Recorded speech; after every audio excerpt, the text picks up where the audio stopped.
Good afternoon. Hey, right. Yes, it's afternoon here. So Dr. Govin Desai, who's the main link for you, looks as if he's joining now. Yes. Hello. Is it Ken or Mike? It's Mike. Hello, Mike. Hello. How are you doing? They are busy on a video conference today with the EU, and they're going to be tied up. So I'm going to be handling this from my school aspect, but we're fully aware of what's going on. So we'll tell you a little bit about us, and you can tell us about it, and we can see what we can do. Yeah, and I'm recording it for them. So. That's okay. No, it's fine, yeah.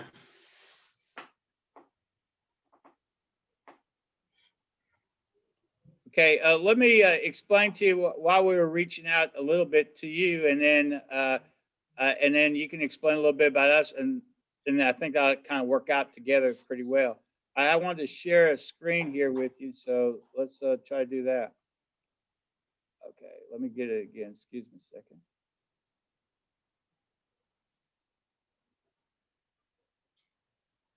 Okay, here we go.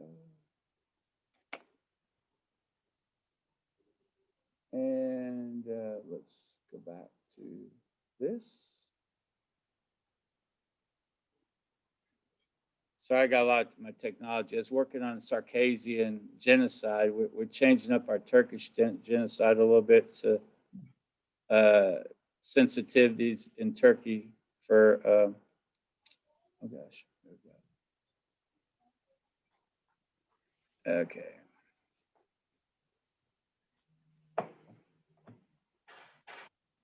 Okay, the World Affairs Council itself is a group of, I think it's 118 or 119 different consuls all around the United States and Canada. It was originally started right after Wilson under the idea of the Wilsonians' 14 points. And we're talking to Pakistan and London right now. Okay. This is Norris. Hello, Norris. I can blow him up a little bit. Hello. So. Okay. Anyways, so I have the students working, and you're going to see our law lab behind us here in a second, and that's our one of our people that work with us, Norris Sebastian III. Anyways, so World Affairs Council is they do our internships here, and I'm also the director for the Global Scholars Diploma program. And I'll explain a little bit about how that works on it goes. Okay, the Global Scholars Diploma program, we're working with 4 different World Affairs consuls here in Texas: El Paso, San Antonio, South Texas, and Austin. San Antonio and Austin are very large populations. If you're not familiar, I think we're pretty close to 3 million in the metro area here in Austin. And so this is a shade more, maybe 100,000 more in San Antonio. El Paso is probably 1.5 million on the other side of Mexico, and maybe 500,000 here in Texas. And South Texas takes up all down on the Rio Grande River. We have 100 international high schools that are participating in 50 countries next year. We're doing 7 events. We're doing 7 events with these schools, and we're doing a lot. We're doing asynchronously and live, like we're doing with Zoom. We just developed a relationship with Kalo from Berlin, and we're working with a developer person, their development company out of Dublin, and we're doing it online. And that's going to bring up kind of a neat thing that we're going to talk about, how people could be doing this asynchronously and actually could get interaction. One of the things that's one of the greatest problems about teaching in a pandemic, or teaching even asynchronously, is having group interaction. So we've figured out a way to do that. We're offering weekly debates. Debates are kind of cut from that's one of our 9 curriculum units that we're going to go over in a second. And the students could be anywhere in the world, and they could actually be debating with other students, or you could do it as a school to school like we do, or individual to individual. We have both. Before Kalo, there was not a platform that would really allow this ease of access and promote critical thinking and asynchronous classroom debates. A good example is we're working with a school from Pakistan. They do theirs during the day while we're asleep during their day. And then when we wake up in the morning while they're asleep, we can do our answers too and stuff. So it's actually kind of a cool way to go into different areas. Because you could be in very remote areas now and bring in some really, really good programs. This is the founder of Kalo, and he was at Harvard, and this talks about Eric Pistos, and it's about 18-minute deal. I can send you if you want to look more at it in that case.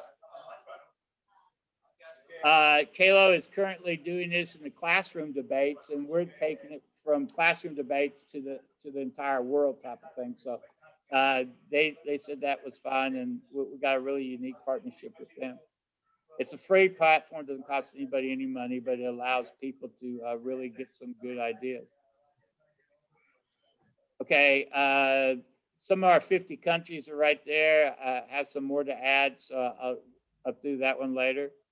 The next progression education, we feel like we have problem solving, evaluating, reasoning, and critical thinking all together.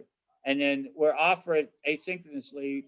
Not only can we just talk like we're talking here, but you could be doing the same type of, getting the same advantages, and you could be in Kenya, or you could be in Uganda, or you could be in Singapore, or you could be in Hong Kong, or you could be in mainland China, and you could do the same thing. So it really works out really kind of neat. The idea was we're going to bring a different perspective to the world. So this is what we're talking about. Now, core issues here are using Kalo to help students get the core issues. They are set up with pro arguments and con arguments. And then we just went through that. You'd have 3 arguments in the rebuttal. It's not too big of a thing, but classes would do on that. And we're assigned, or you could do that. Now we have 9 curriculum units, and this is what kind of works into augment partnerships with something like yourself with English or something to that effect. We'll watch. Here's our 9 units, and it's a project-based learning, but we have moot courts. We're working with the YMCA, Texas Youth and Government, and several others to bring American Appeals Court. We do a Peace Stage Challenge. We're using Flipgrid to do this, Peace Stage Challenge in September. We do the International Criminal Moot Courts. We're working with ICC and working to do this to bring international criminals to justice. We do monthly debates called League of Nations debates, where we look, we've done all kinds of stuff, basically like we do on the weekly, but on the monthly. So it's a little bit better, a little more intense.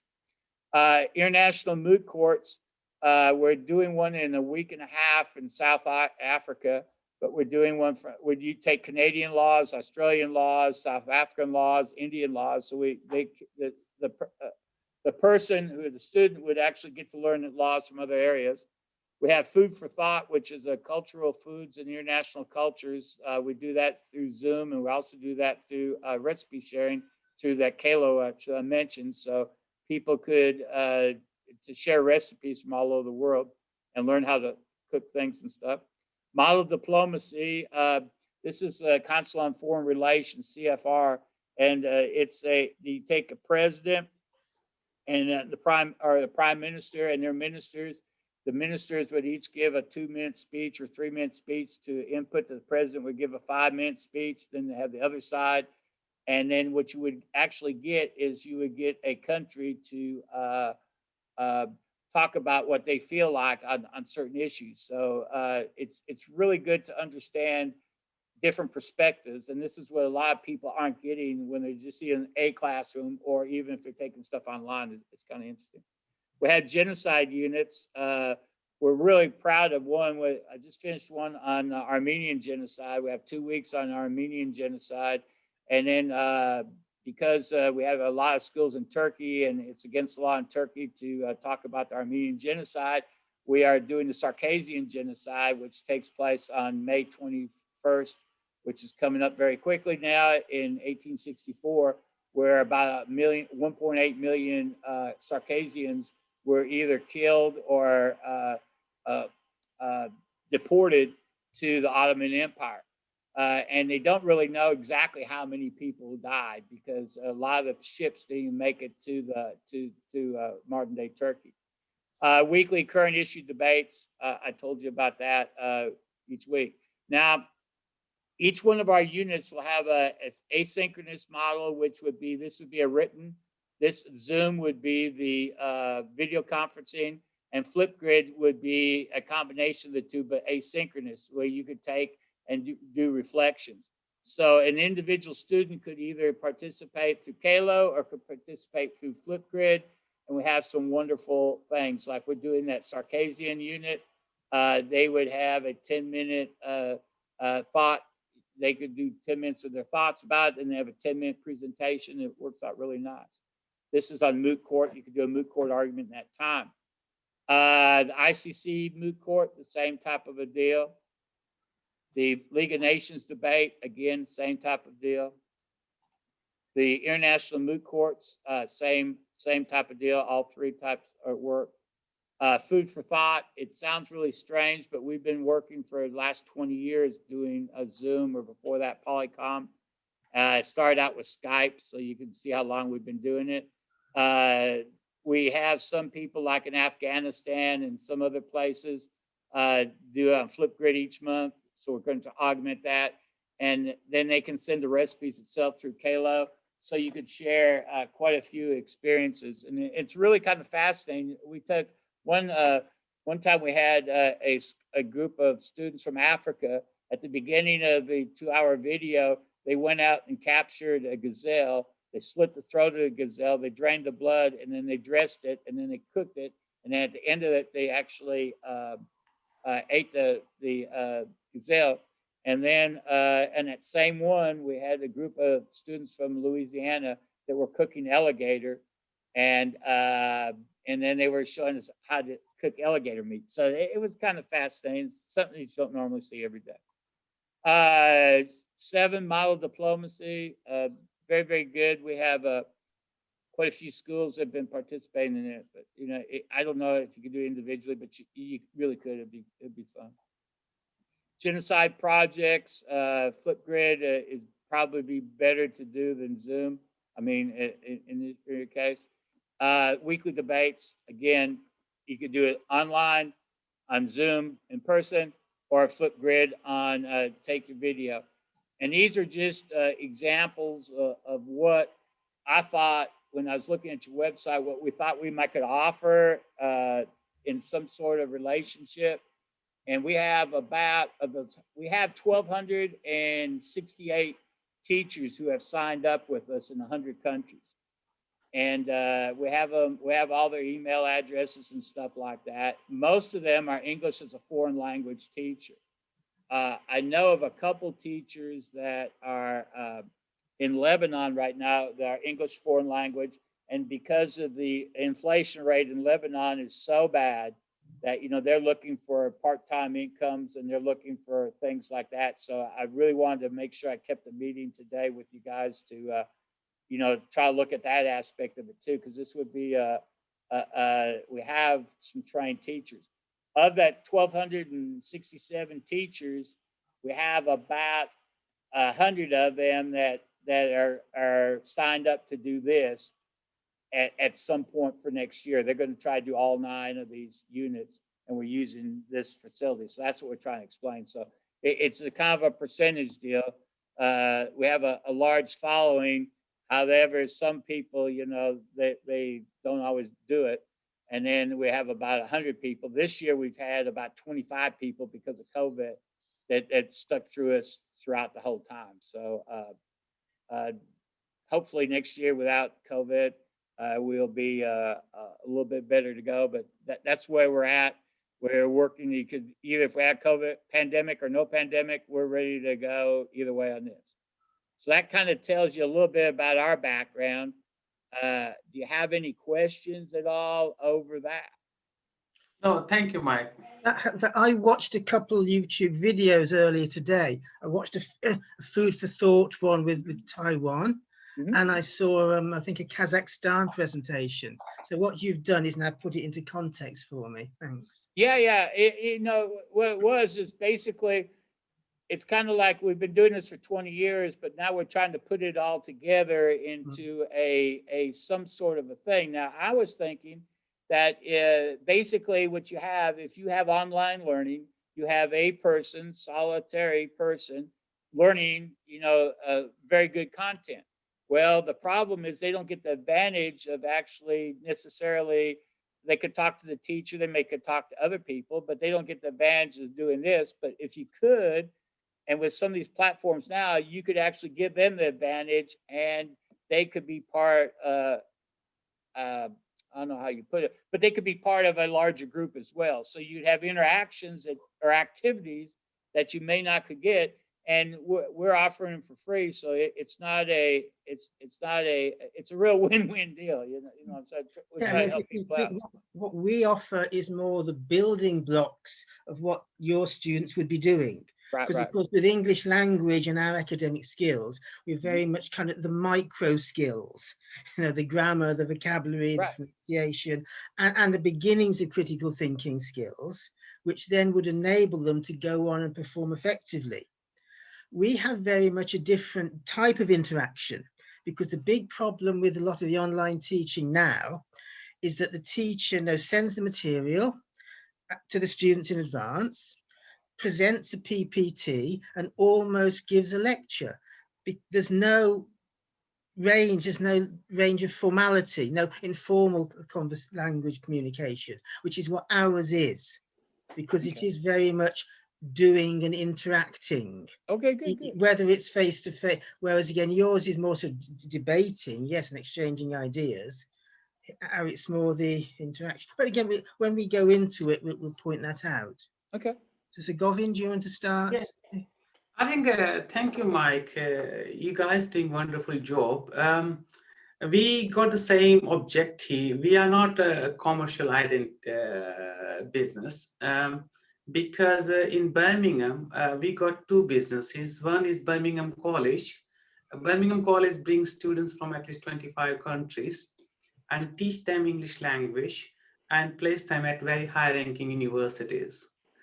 We are one of the most expensive English language schools. We're charging £18,000 for 1 year course.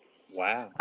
It took us 10 years to build our brand, and we're charging more than the local university. English is not my expertise. I just bring business in.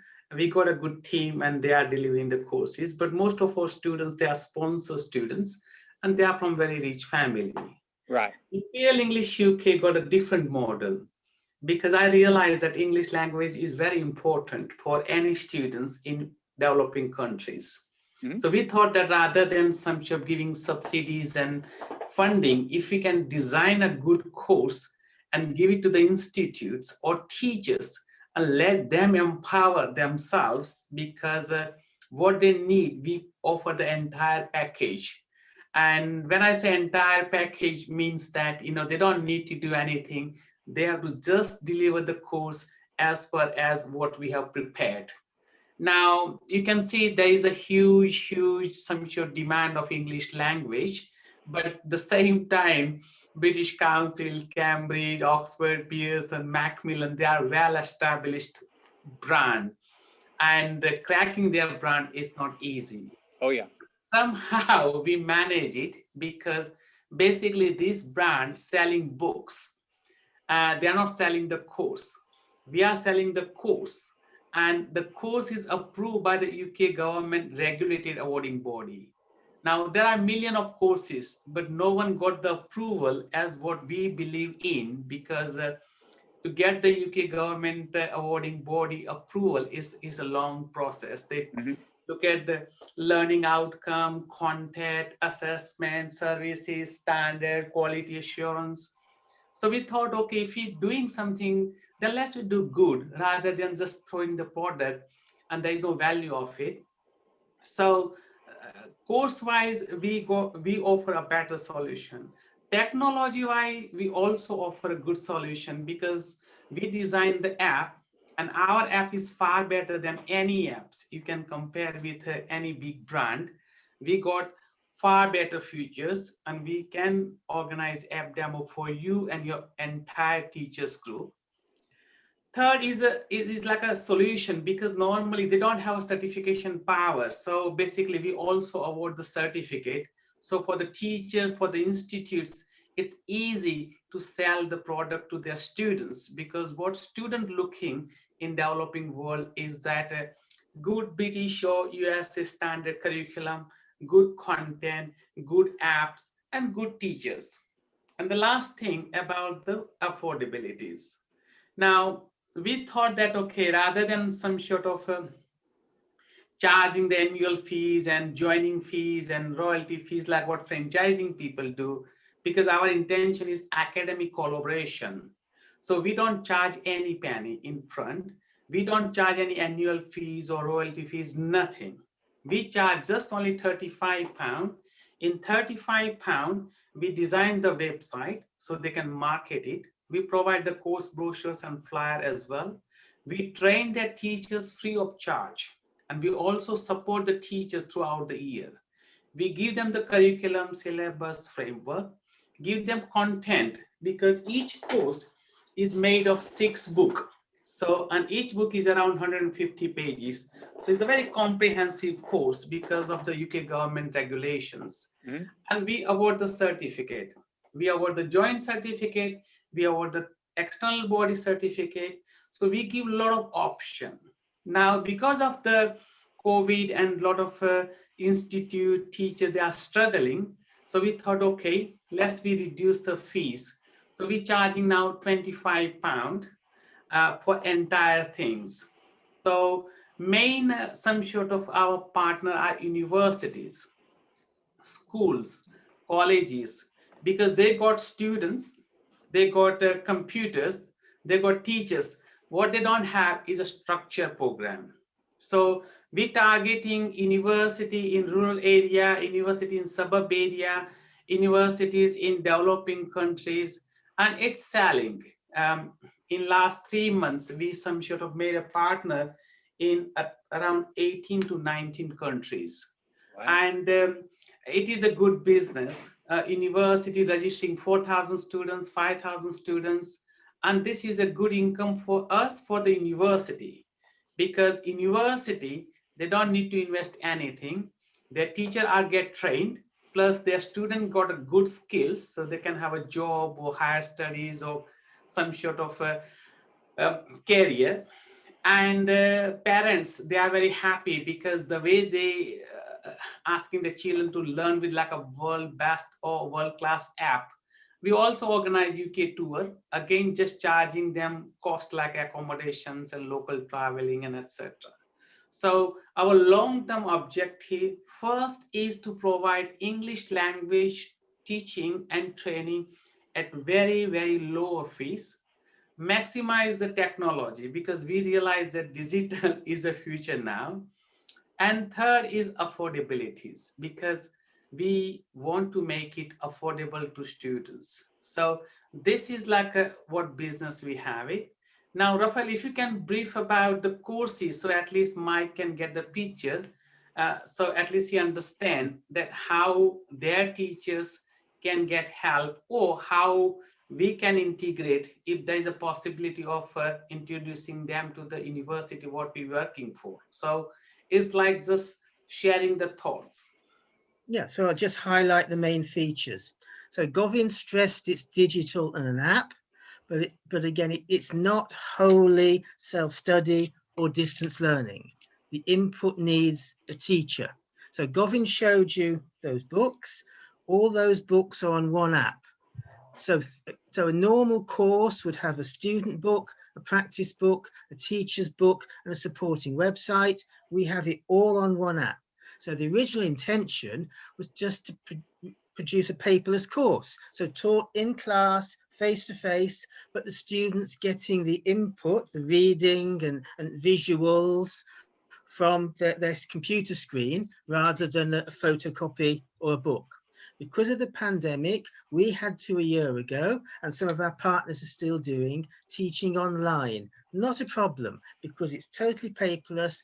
Everything's there. Like you said, you just need a platform where the classes can go into groups for the interaction, as well as the communication with the teacher. So that's the approach. What we have immediately available are 3 levels: elementary, 75 hours, intermediate, 90 hours, advanced, 90 hours. How the hours are delivered is totally flexible, depending on the timetable of the organization. Let's say so intermediate, so it's 90 hours. 60 of those hours are general English. And again, think of a quality course book, because Govin said it's been validated by an external awarding body. The curriculum is comparable with Cambridge exams. It's all there. But so 30 units, topic-based, integrated skills. And although it's digital, it's not just a case of the students keying in the answer. Every topic has a product. They submit writing, give a presentation, solve a problem in groups, and feed back to their classmates. It's about doing. So that's the English course. Running alongside the critical think is the academic English skills, and that's really what you've shown is what we're developing students to do. So for each unit, there's 2 hours general English, and in the same topic, an hour academic English skills. So this is the why, the critical thinking skills, problem, solution, cause, effect, advantage, disadvantage. The the soft skills for the presentation, projects, research, collaboration, time management, self-reflection, peer evaluation, plus the micro skills needed to enable a student to write a long essay, listen and take lectures, note lectures, and perform in seminars. Even at quite a low level, we have 30 minutes academic English skills, even at elementary. And the topics match yours. So yeah, we don't do things like shopping and hotels and restaurants. It's the future, the environment, my career, the family and relationships. Although we keep it as culturally neutral as possible because we're worldwide. And again, in some places like the Middle East, like you said with Turkey, we have to be very careful with the topics and the content. So that's the basic course. The fact it's digital and on an app has a number of implications, all very positive. So it's taught live, but when the student answers most of the grammar, reading and listening tasks, it's automark. They get the answers back straight away, so it's motivating and saves time for the teacher. The teacher needs to give feedback and some marks for writing and speaking. So yes, that they can give feedback and remedial teaching live, but the speaking is recorded on the app. So everything the student does. So there's evidence. So the teacher can sample. And again, when the course works moderated for the qualification, it can be also sampled by an external verifier. And I'll say what that means later on. And then for the student, after class, they can go to a self-access center at home, just log on to a device, like an email account, and there's their course. What they've done, the marks, the feedback from the teacher, they can listen to themselves, working with other students. And if they're not happy, they can resubmit, they can do it again. They are in control of their learning. We're out to develop learner autonomy. Features on the app include building a vocabulary bank, keeping a work record of what they've done, can-do lists for self-evaluation for their benefit and the teacher. And as a result of this, the qualification we award is portfolio-based. Every activity carries a few marks, a percentage. If the student completes 80% of the course, meets the learning objectives, gets 50% plus overall, they're entitled to the qualification. So that's it from the student's point of view. The teacher's app, of course, has the lesson material and the answer keys, but also lesson plans and some tips, because all the lessons can be extended if they have the time. To place the students in the right level, we have an EDA, English Diagnostic Assessment app, which again, the student can do in their home, if they're trusted, or go into the centre and take it in a classroom or an office. So that helps them, the organiser, the academy, place a student in the class. As well as the teacher and the student having access to everything that's done, the academic manager and administrator can monitor. So the teacher's work rate and work record, the student's attendance and marks. No one should fail. If they're falling behind, it should be flagged up and they can be given support. And that's all part of the learning gap, the skills app. Govin mentioned, and it's very important for me, we empower teachers, give teachers the opportunity. So we, again, free, we have this teacher training course.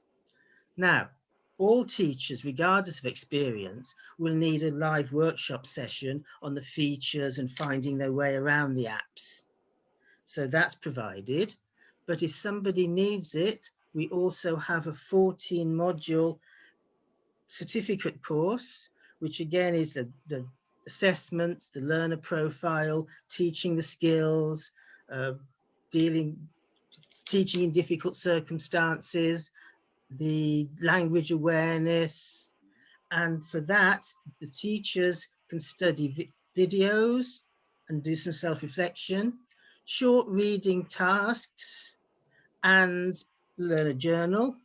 And we offer several live workshops to review, but not just repeating the lectures, more practical in terms of tips. So any partner that works with us, like the universities Govin said, they provide the teachers, they choose the teachers, and we will provide them with training, which can result in, or will result in, if successfully completed, a British TESOL certificate. So that's the whole package. It can be used by individuals. If someone's confident enough that they can get the students, they can become an academy. But I think the greatest success at the moment, as Govin said, is the universities, because they've got classrooms, computers, teachers, and a captive audience. So any questions on that aspect? Well, we have a lot of, if you saw some of our people, we have a lot of schools that the kids are learning English, but the parents would like to learn English as well. So, you know, if we could get maybe the school to partner, you could end up kind of sort of like we were saying with the university, because they have computers and stuff there, because they wouldn't be connecting no matter what. But then that way the parents could be involved too. And I know here in the States, evening classes, weekend classes, extra money for the staff, yes. Because here in our area in the States, probably 60 or 70% of our students will speak Spanish at home and their parents don't speak English. So in Birmingham, by coincidence, we met up with an Argentinian lady, but who spent most of her career teaching Spanish speakers in Texas. And now she has a really good job at Birmingham University, and she's done some work overseas. That's Veronica Govind. Yes, Veronica, yeah. So we're kind of aware of the situation in your part of the world. Yeah, it's in our part right now, maybe 50% of our students are first generation high school graduates. So, you know, parents, very limited education, and no written Spanish skills to speak of, but very, very poor on written English or even verbal English. So something like that could even be helpful to even our kids here. And again, sort of our course, so you're interested in debates and coherent ideas, which our academic English course also aims at, but the general English has more, again, the interaction. So we do the full range of, informal, semi-formal, formal, emails, report writing, as well as at intermediate and advanced, obviously aiming towards the ability to write longer essays. And I said, we have all the micro skills that your students, your participants would need if they were lacking. And again, from what I saw, like I saw a YouTube video of 16-year-olds in Kazakhstan, that's kind of our age group and above. Yeah. It obviously, like what you do, it's not particularly for young learners. It's not games and songs. It's Yeah, no, I expressing understand that, themselves. but I hope you understand also that, if you are learning English, like a lot of the people I know in Iran, we've been working with Iran for a long time. Most of the young people can speak English. It's Yes. their parents that would maybe like to learn English, they can't or whatever. Or you go Kazakhstan, I guarantee you they have some people that can speak English as well as we're speaking English here, or maybe even better than some of my students. But their parents are very limited on that. So there's always going to be some, ways of being able to Well, learn then English. we've discovered how flexible the course is. So yeah, it is a step-by-step learning English course. But again, like in the UK, we work with Indian, Pakistani doctors who want to work in the health system. Right. They think then they're fluent, but again, they've got Indian English. Right. And so they have to do like remedial work from our higher courses. Plus, if they need, well, they will need the IELTS exams or the OET exams, professional exams. They also need the subtlety of the language. Yeah. So, Yeah. and in fact, Govin will tell you, our course is being considered for Indian high schools, which surprised me because they're taught English, but their learning objectives are very broad. Yeah. Whereas again, we've got all the mini tasks which can build up to that. Yeah. Unfortunately, and I know by watching a lot of Bollywood movies and stuff, Hindi and some of the other languages have taken so much from English. It's kind of like here on the, if you live closer to the border, you'll speak like a Tex-Mex or part English, part Spanish, and that's not going to help you out in professional world of English. Yeah, again, I was at a government college with a colleague from the USA who had a Spanish speaking mother. We had a lot of Mexican students, and it would drive her crazy because she said they're Mexican mixed English. It wasn't pure Spanish. Yeah, and I think I don't know. It used to be in England a lot. How you speak or how you present yourself, they could tell what class you came from, or well, yeah, I think England has British English has a greater range of formality, I think. And again, we're surprised that we've become very popular in Brazil, and they've actually been using the Cambridge exams, and Argentina, they've used the British English model. Oh, yeah. Whereas again, Colombia, Peru, Bolivia kind of say, well, it's American English we're looking for. Yeah, well, I know Iran uses British English too, so they speak better English than I do. Okay, when I started teaching in 1979, the UK was full of middle-class Iranians. I thought, I'm going to enjoy this. And then came the revolution.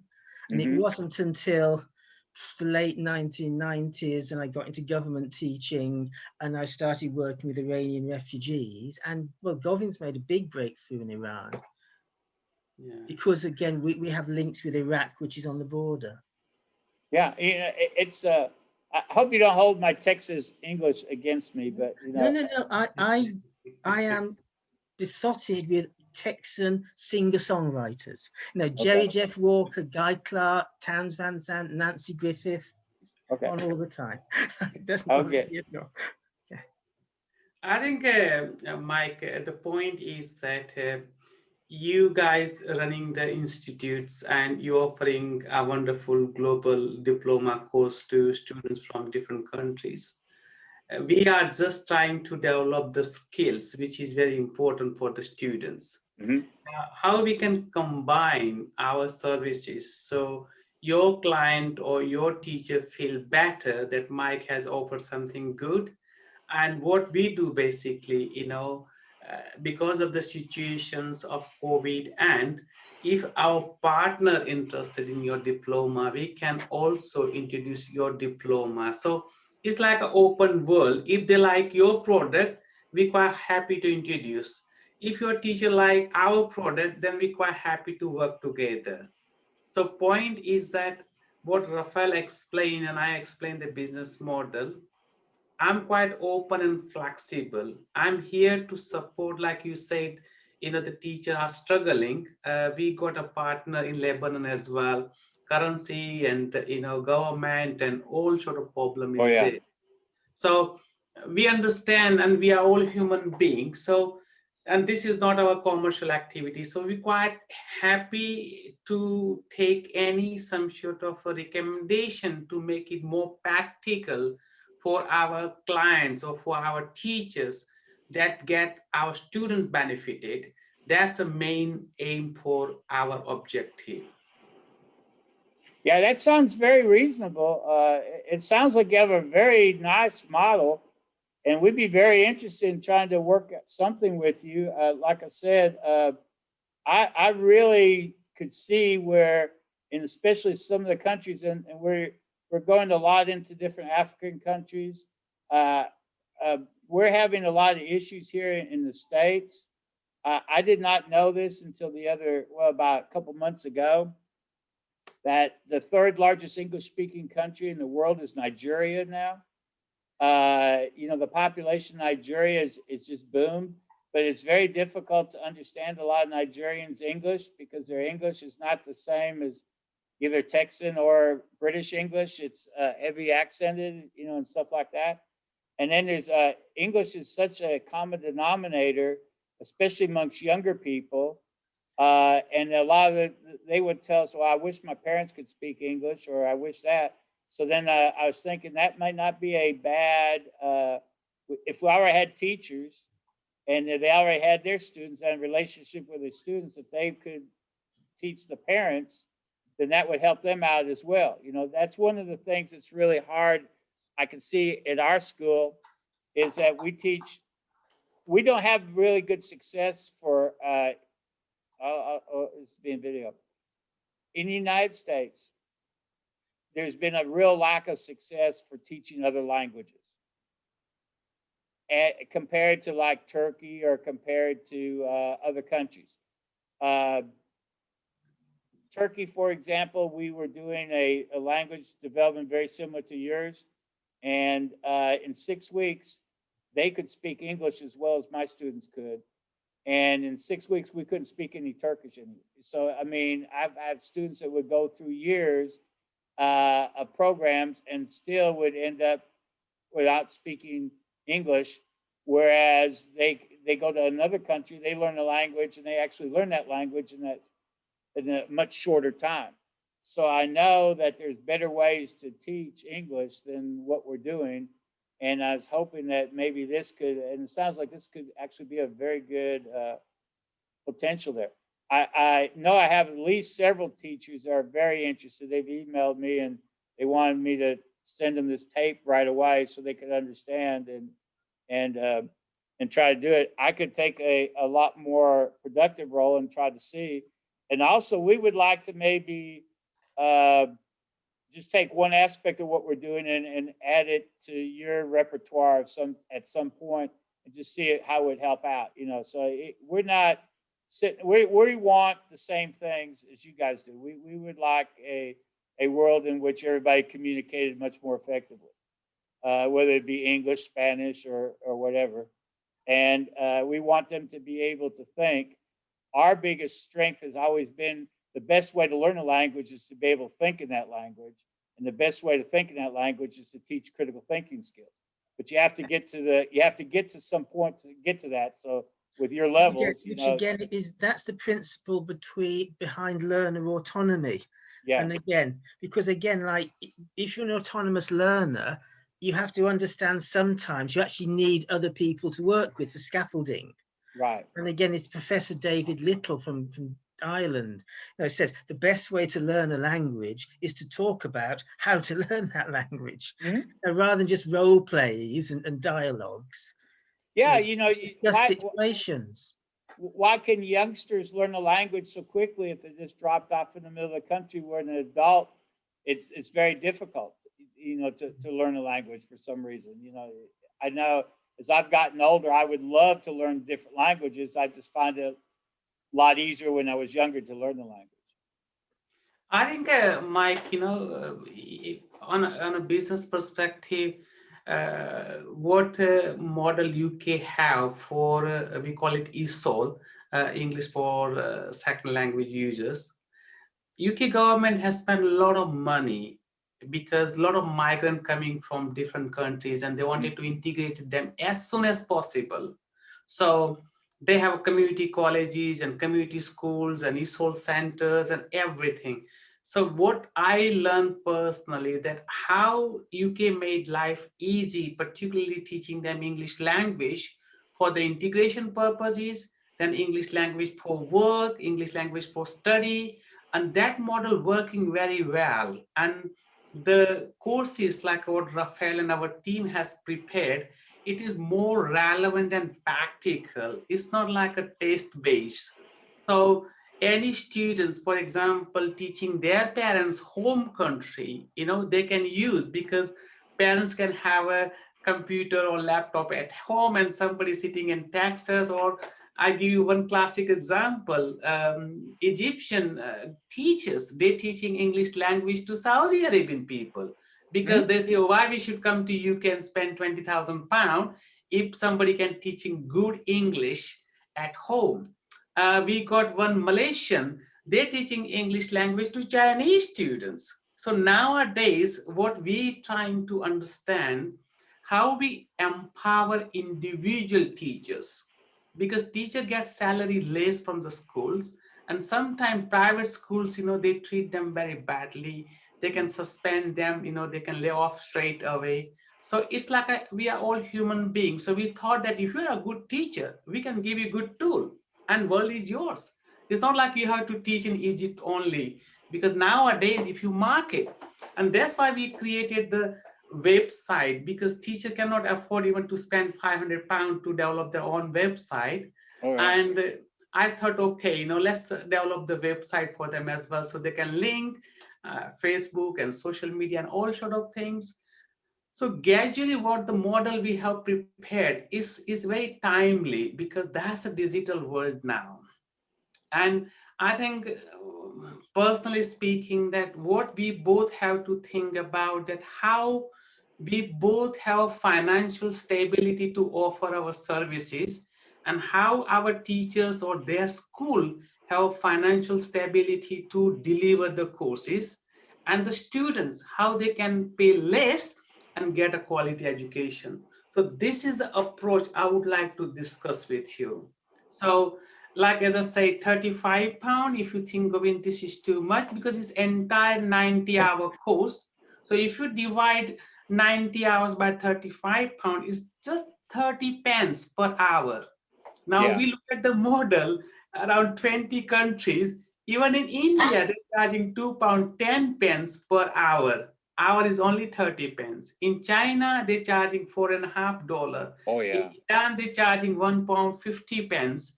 So our model, even the teacher can keep 50% or 100%, even 200 profit, they can make money. They will not make any losses, because, for example, one teacher started academy, there is no any financial obligation. If it is a works, fine. If it doesn't work, then he's not in that, because we haven't asked him to pay anything to us. You got my point? Mm-hmm. Just try it. If you are successful, good luck to you. So basically what other big people doing is that they sign the agreement for 5 years and 3 years and 7 years and ask teacher, you do the work and we can get the cream. No, that's what we don't believe in. So I think if you can discuss with your some sort of friends that what financial model can work for everyone, it's like a fair deal for everyone, it's very, very transparent, what we assure you that whenever we think that your 9 model, if we can help to expand it within our network, we will do it.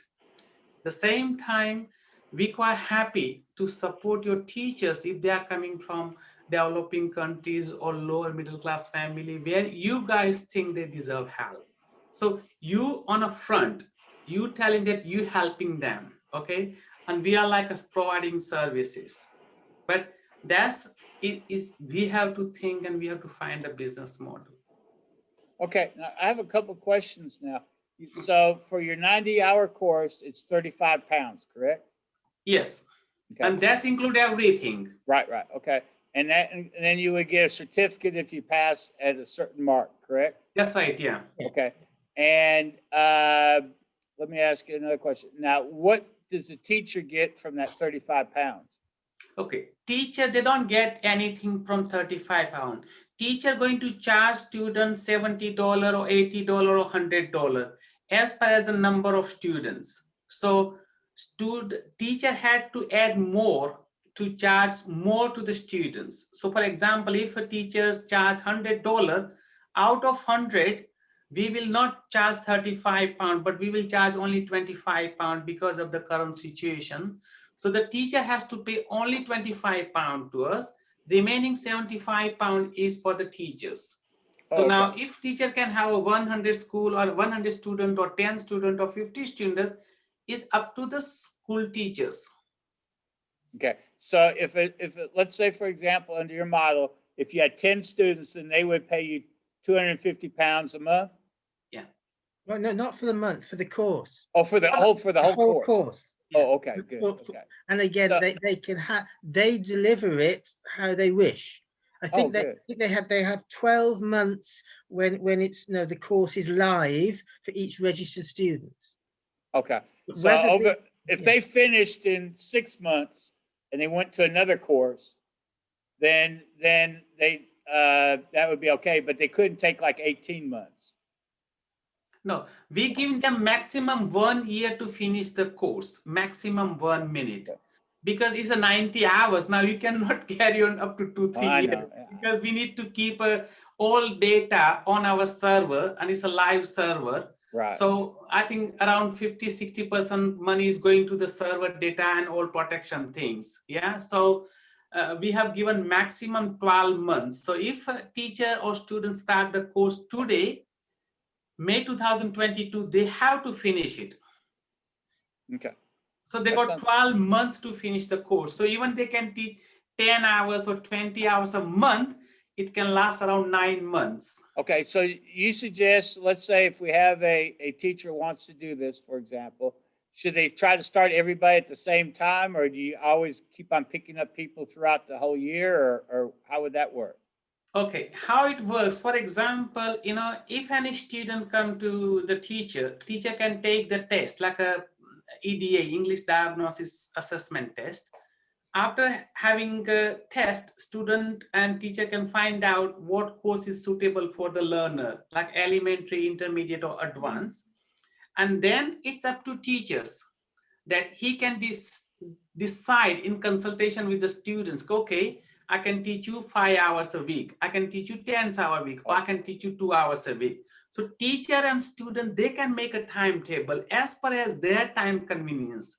From our side, there is only restrictions. What we're saying that you prepare a timetable, it should be finished in 12 months. That's the maximum limit we can give it to you. No more than 12 months. Okay, and then is there a final exam to get your certificate? No. So in the 30 units, unit 15 and 30 are progress tests. So kind of more formal, but they're only a percentage. It's a case of meeting the criteria and the learning outcomes. Okay. So again, so if it's a school, now the teacher does it, and then the academic manager will check. And before issuing the sample certificate, we sample. And if say, that we agree with those marks, and we'd perhaps look at 20%, and then we'd issue. So it's a portfolio. Now, I'm just thinking off the top of my head here a second, but let me just ask you a question. let's say, for example, that you are an English speaking country, but you have a lot of people who do not speak English. Have you ever had a school approach you to try to do it from a school aspect as a ESL type program or something? Yes. Well, For example, even the UK government has asked us to deliver the courses to local people. It is a process, so you have to become like a delivery institutes. We have started the process. Now the problem is one, because government saying that you cannot charge 35 pounds, you can charge nearly 250 or 300 pounds because it is a government regulated course. And if you charge 35 pounds, then other delivery people, they say no, it's like not a fair competition, you will take entire business to you. So we said we do not want to charge more than 35 pounds, and that's we are trying to solve it, because in the UK those who are ESOL or English language training provider, they're charging at least 450 pound for their 90-hour course.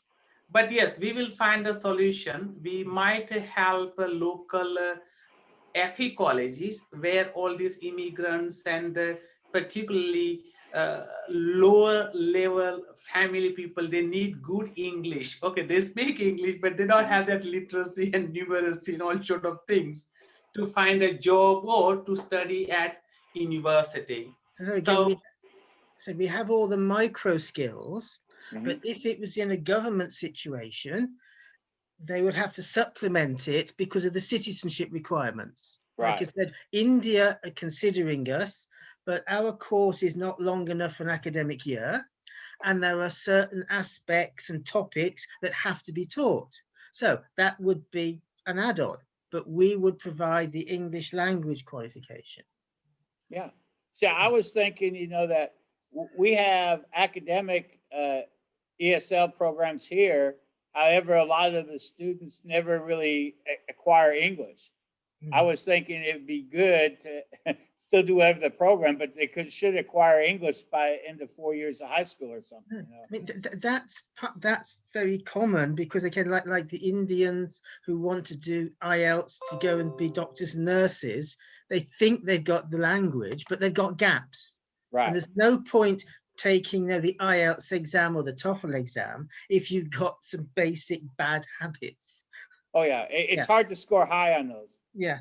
Yeah, and you're not going to get the score you want to get into to the university. And again, you can't, things like should have, could have, might have. If you haven't got that, you're not going to be able to deal with the higher level, the more abstract ideas. Yeah. I think that the test makers have kind of got in the corner on that, and they realize they can trick people pretty easily. You can understand English, but the way they have the tests are much more difficult than just really understanding English. Yeah. I hate to say that, but they make it. Because The purpose of that is to make money for them too. So it's not. that's it again. Our course is a good sort of IELTS preparation course, because I was an IELTS examiner for 16 years. All that's needed is that after completing the course, the student with a good teacher would need some like exam strategies and sessions, analyzing the questions, and obviously time management. Yeah, but at least you get them to that point. That's a lot more than what some of them are getting already. So. Again, because students come to us from all over around the world, and they say there's pressure on the teacher to get good results. The teacher teaches to the test, and the students say, well, the vocabulary in the examination wasn't very useful, and we don't feel confident. Because right. like in Japan, on their in China, on the curriculum, children of a certain age have to be able to say what it could be in the exam, what their favorite pizza topping is. Well, if you're in Shanghai, you probably have pizza a couple of times a week. If you're in Mongolia, you've no idea what it is, but you've got to be able to say it in case it's in the exam. Oh, wow. That's crazy. That's how, and again, the exams are not put together by educationalists, they're put together by civil servants who remember what it was like when they were at school. So they choose the most difficult words from the vocabulary list. Yeah. So all the teacher does is try and get these words in the exam and practice it in the classes in case it comes up in the exam. Wow. And then if you have no knowledge of it, it's going to go in one ear and out the other. Yeah, yeah, yeah. Pretty quick. But it's been really a pleasure meeting you guys today. I'm going to think about this and try to see what we can do to. I'd like to try to at least get going on this to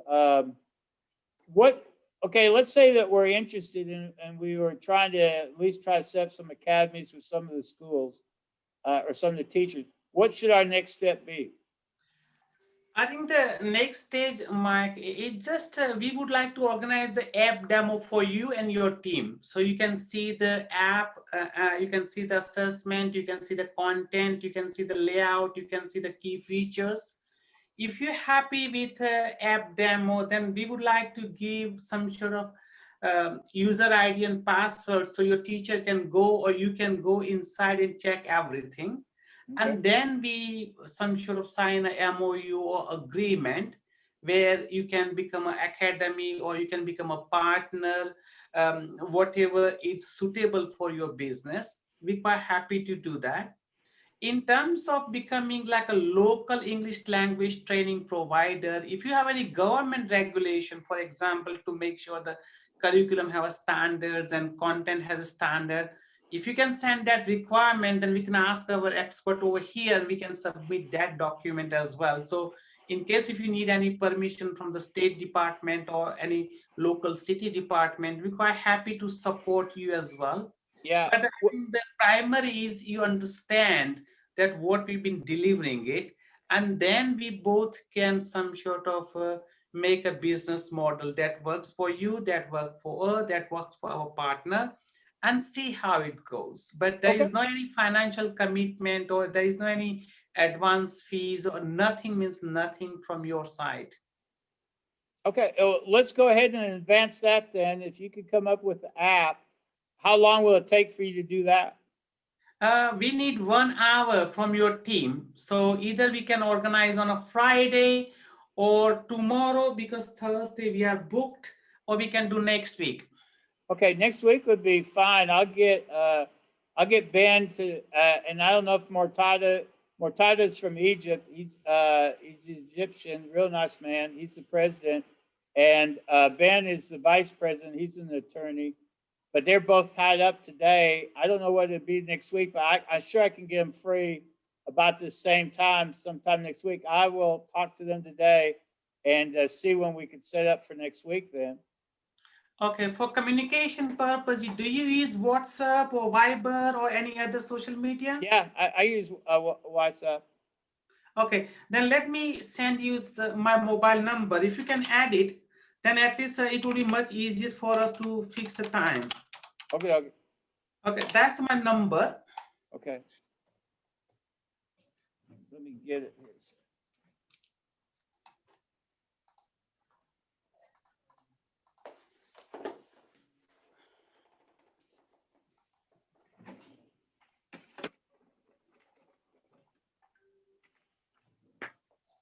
Put it in my phone in just a second. Okay. 00.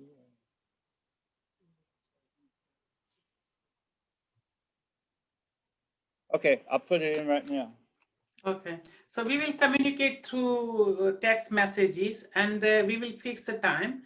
You Okay. talk to gentlemen and fix the time, and then I ask one of our staff called Rebecca. Rebecca will do app demo.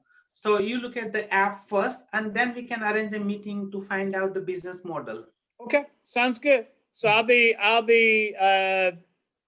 give this to him. I'll talk to him this evening or this afternoon, and then I'll get back to you this evening our time, which will be morning your night your time. So in the morning you'll have it. Okay. Okay. Thank you so much. Really enjoyed it. Thank you. Bless you.